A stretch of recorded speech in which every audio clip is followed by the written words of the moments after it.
Number 6, we have 3w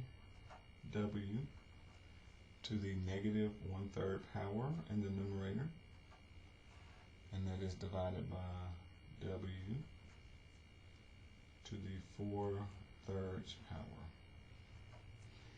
And we're going to combine these, and we want to simplify, write all answers with positive exponents. So the negative exponent tells me to move it to the bottom. So I'm going to leave the 3 there, doesn't have a negative exponent. On the bottom, my w to the 4/3 will stay. We're going to bring down the w to the 1/3. We use the property of addition. When you multiply, same base you add. So we're going to add on the bottom. And so that will give us w. 4 plus 1 is 5 over 3. And since it says write positive exponents, we're not going to write it in radical form. This will be all that we can do.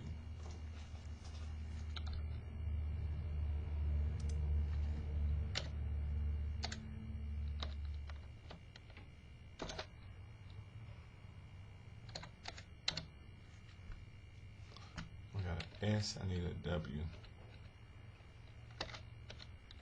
There we go.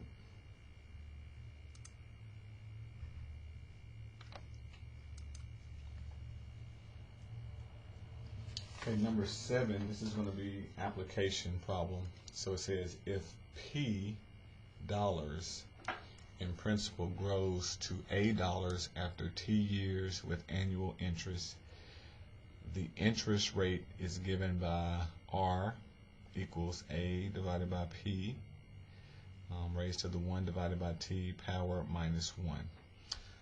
So part 1 says in an account 30,000 grows to 31 after 5 years. We're going to compute the interest rate, round answer to the 1/10 of a percent. So using the formula that we're given, R, the interest rate, is equal to A divided by P 1 over T minus 1. Okay, we're going to plug in the values they gave us. A, the final amount, 31,282.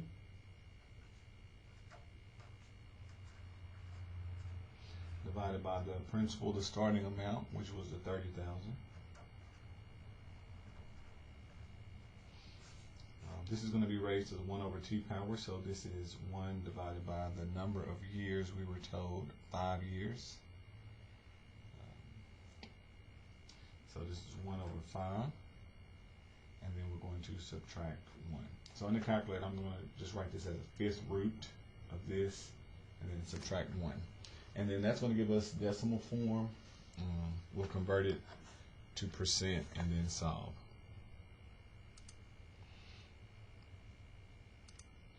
So we are going to do 5th root. I could actually type it in just like it is, if that helps, but it's the same.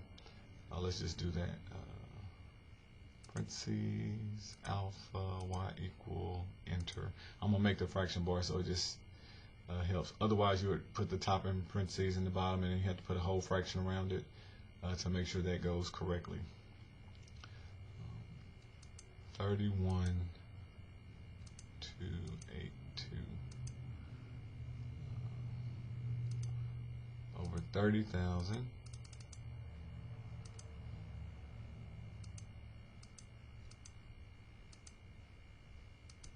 We're going to raise this 1/5 power and then subtract 1. So this gives us our answer in decimal form. To convert from a decimal to a percent, we're going to multiply by 100 and move that decimal 2 times to the right. So that's going to give us 0.84.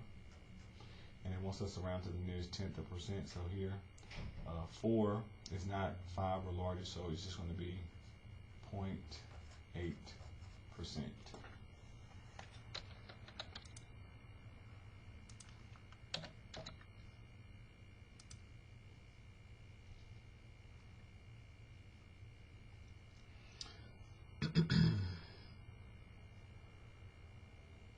part B, another account grows to this amount after 7 years. We're going to compute the interest rate. So it's going to be the same thing.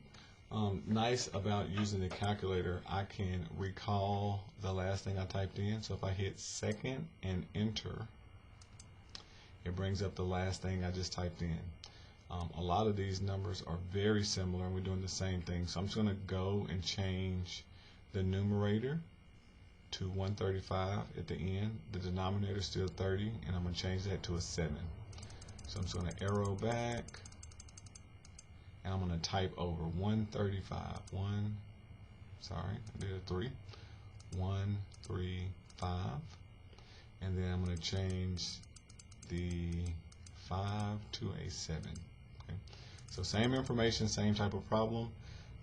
This time we get there in 7 years. What is the interest rate? To a nearest tenth of a percent. So here it is in decimal form. Move the decimal 2 times to the right. We get 0.53. 3 is not 5 or larger, so it won't round up. So we're just going to look at 0.5. All right. Not really sure why I say an alternate answer, but that's the one we're given. Unless they allow you to type the 0.005. But it seems like they want you to do that because it says percent. Okay, part 3. Which account produced a higher average yearly return? So we're going to look at the growth, how much it was more than the starting value, and we're going to divide by the number of years, and that will figure that out for us. So on one of them, it's going to be 1,282. We'll divide that by 5.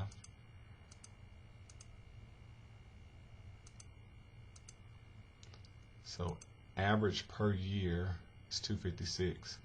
On this problem, it's going to be 1,135.